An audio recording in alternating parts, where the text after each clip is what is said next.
배우가 연기한 수많은 캐릭터들이 하나의 세계관에서 살고 있다면 김혜수 필모그래피 하나로 모아보기 멀티버스 김혜수 편 지금 시작합니다. 김현수가 아이를 데려가고 김혜수는 도박판에 뛰어들기 전에 썼던 형사를 다시 해보려 합니다.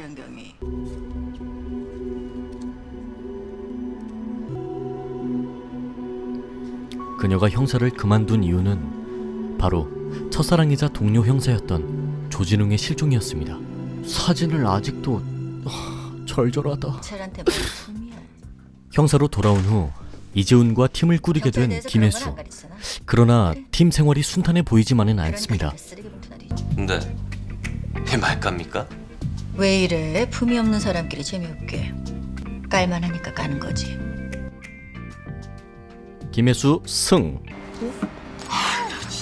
그러던 어느 날 이재훈은 한 트럭의 쓰레기 봉투에서 무전기 하나를 발견합니다.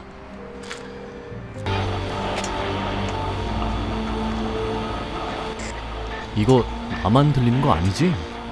유괴 사건 용의자 서영준 시신입니다. 김현중 유괴 사건?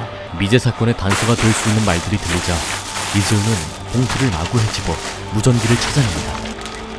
당신 어느서 누굽니까? 그런데 다시 보니 이 무전기 이미 고장난 무전기입니다. 와, 개 아프겠다. 자신이 미친 거라고 생각하며 반신반의하던 이재훈. 속는 셈 치고 무전 내용 속의 장소로 찾아가 보는데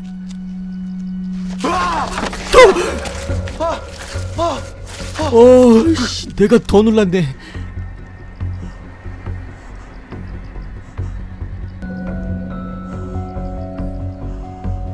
이곳에서 미제 사건 피해자의 백골 사체를 발견합니다. 이후 무전기를 집으로 가지고 온 이재훈은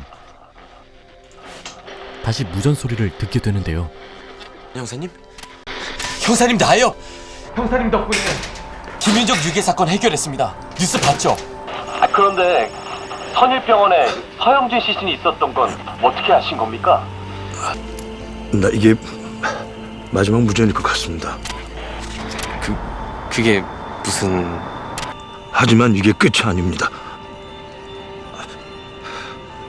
무전은 다시 시작될 거예요.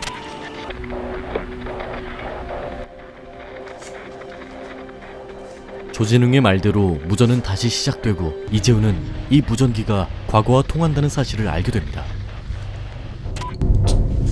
정말 거기가 1989년이라고? 아니 자꾸 왜 그러십니까? 뭐 어디 아프십니까? 최영실은 진범이 아니야! 최영실이 죽는 시간에 오성동 대성슈퍼 앞에서 8번째 희생자가 죽을 거라고! 아니 도대체 그게 무슨... 또다시 무전이 끊기고 경위님! 서로 돌아간 경위님! 조진웅은 최영신의 사망을 목격합니다. 무슨 일입니까? 왜요? 왜요? 왜? 그 시각 이재훈의 말대로 8번째 살인이 일어납니다. 또 다른 피해자가 발견됐어요. 오성동 대성슈퍼 앞에 8번째 피해자입니다. 두 사람은 서로의 말이 진실임을 알게 되고 이날 이후 힘을 합쳐 여러 미제 사건을 해결해 나갑니다. 이 과정에서 김혜수는 이재훈의 말을 듣고 수상함을 감지하는데요. 우리 형도 형사님도 살릴 수 있을 수도 있어요. 집으로 향하는 이재훈의 뒤를 밟은 김혜수. 그가 나가는 것을 확인하고 집 안으로 들어섭니다. 아니 근데 이거 주거 침입죄... 책상 위에서 무전기 하나를 발견하는데 이것이 조진웅의 무전기라는 것을 한눈에 알아봅니다. 그리고는 무전기를 통해 조진웅과 눈물의 대화를 나눕니다. 정말 선배님이에요? 15년이나 기다렸어요. 그런데 결국 죽어서 돌아왔어요. 나한테 기다리라고 했잖아. 그래서 얼마나 기다렸는데. 아니 내가 원래 눈물이 없는 사람인데. 한편 김혜수와 이재훈은 사건을 파헤치던 도중 땅속에 묻힌 조진웅의 백골사체와 경찰증을 발견합니다.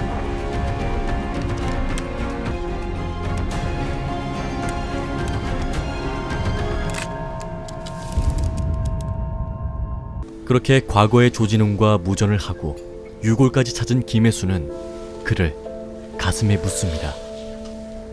왜 이런 일이 일어났나 계속 생각하시겠지만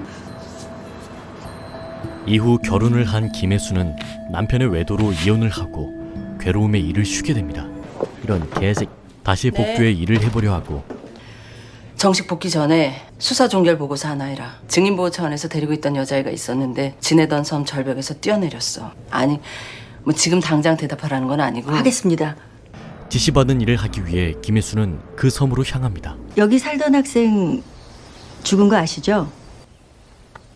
김혜수는 그 학생의 집에서 잠깐 시간을 보내지만 별 성과를 얻지 못하고 돌아옵니다.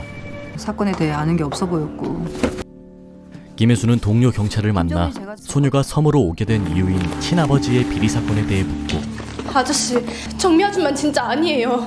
그것만 풀어줄 수 있죠?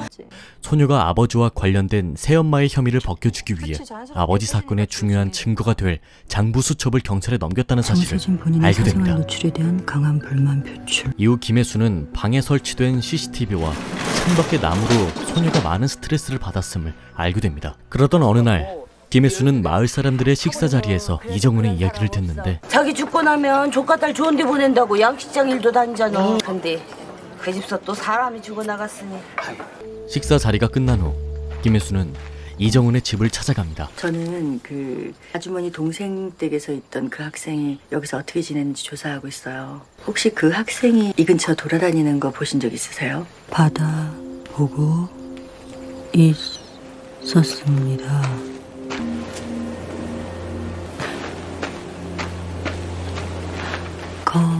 겁먹어서 비켰습니다. 김혜수는 이정훈의 증언을 듣고 거처로 돌아가 사건 파일을 훑어본 뒤 도서관으로 향합니다. 그리고 소녀가 읽고 싶어하는 책들이 적힌 쪽지를 보게 되는데 세진이가 죽었을 거라고는 생각을 못했어요. 아픈 티를 안 내던 애라서. 이것도 네. 쪽지 중 하나의 글씨체가 다른 것을 수상히 여깁니다. 다쳤다고 했었거든요. 어디서 본 글씨인데? 다시 이정훈을 찾아가 증언을 듣고자 하는 김혜수. 학생 시신 못 찾은 건 아시죠? 근데 그 학생이 여기 섬에 다른 분들하고는 왕래가 거의 없었대요. 그 애가 갑자기 그렇게 된 이유를 찾고 있는데 뭐든 얘기해 주시면 큰 도움이 될 거예요. 학생이 무슨 얘기를 하진 않던가요? 아니 우리도 빨리 보여줘요. 둘만 보지 말고. 무서운 꿈을 꿨대요. 그날 밤에 우리 집에 왔는데 아무 얘기 없었어요.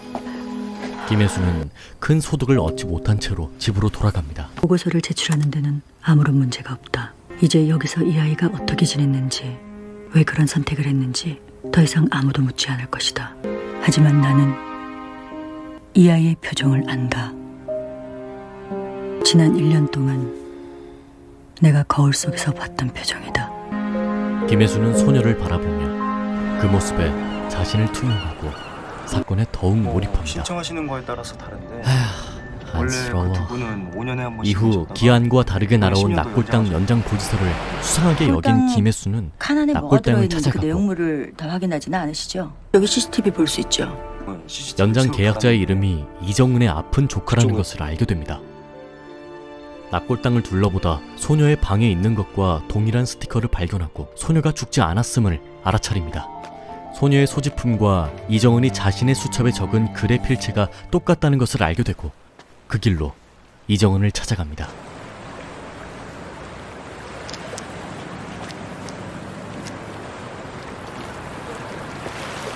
사실 이정은과 소녀는 서로 밥도 같이 먹고 조카 딸도 같이 간호하던 가까운 사이였는데요. 내가 언니 아빠 집에서 지내고 있잖아. 편지가 다 언니한테 보내는 거더라고. 받는 사람이 언닌 줄도 모르고 엄청 부러워했네. 나도 엄마가 모아둔 우표책이 있거든. 그거 보면서 어디든 갈 수 있을 줄 알았는데 갈 곳이 없네. 내가 기다리던 사람들도 이제 아무도 없어. 야, 잠깐 끊었다 가자. 힘들어하는 소녀를 옆에서 지켜보던 이정은이 위조 요건을 만들어 건네고 이를 꾸민 것이었습니다.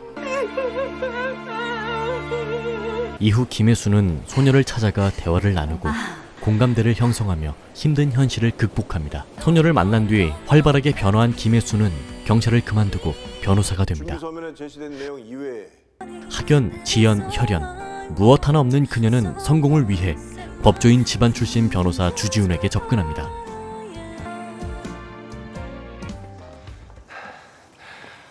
왜? 김혜수의 속내를 알게 된 주지훈은 배신감에 이별을 고하는데요. 무슨 말이라도 해야 되는 거 아닌가? 그러나 이후 김혜수가 주지훈의 로펌으로 스카웃되고 두 사람은 더욱 자주 부딪히게 됩니다. 용의자는 손진수 대표. 지금 뭐 하자는 겁니까? 지금 식사하는 거로 보이세요? 일하고 있잖아요. 동공 쏠렸어 너.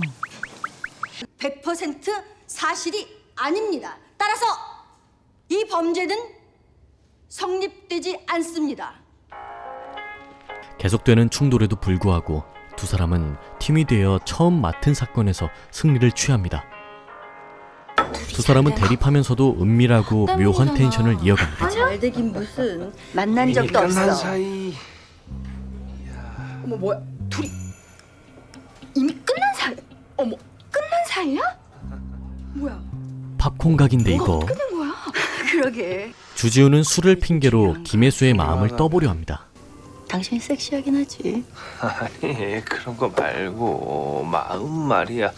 마음. 내가 당신 마음이 궁금하거든. 그때는 단 한순간도 당신을 진심으로 대한 적이 없어. 그럼에도 불구하고 주지훈은 가정사로 상처받은 김혜수에게 도움을 주려 합니다. 이렇게 지독한 거구나 싶어. 내가 뭘 하면 될까? 지금 당신이 해서. 그냥 있어. 쓸데없는 기대는 하지 마. 당신이랑 다시 시작할 생각 없으니까. 지금은 그 조건만 책임져. 네, 이건 내가 알아서 할 테니까. 필요하면 나 이용하고.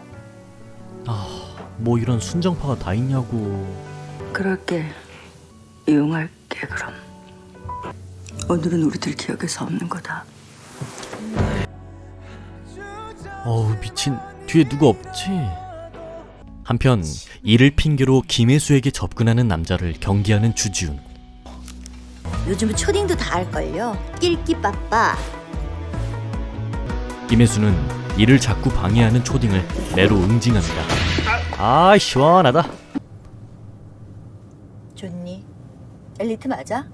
공사 구분을 못하냐고. 굉장히 애매한 질문이야. 공적인 자리라서 오고 싶었고 사적인 자리라서 보고 싶었어.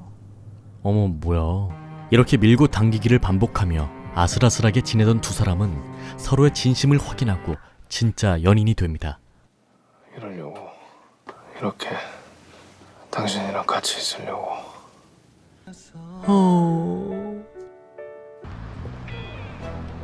한국판 맨인 블랙?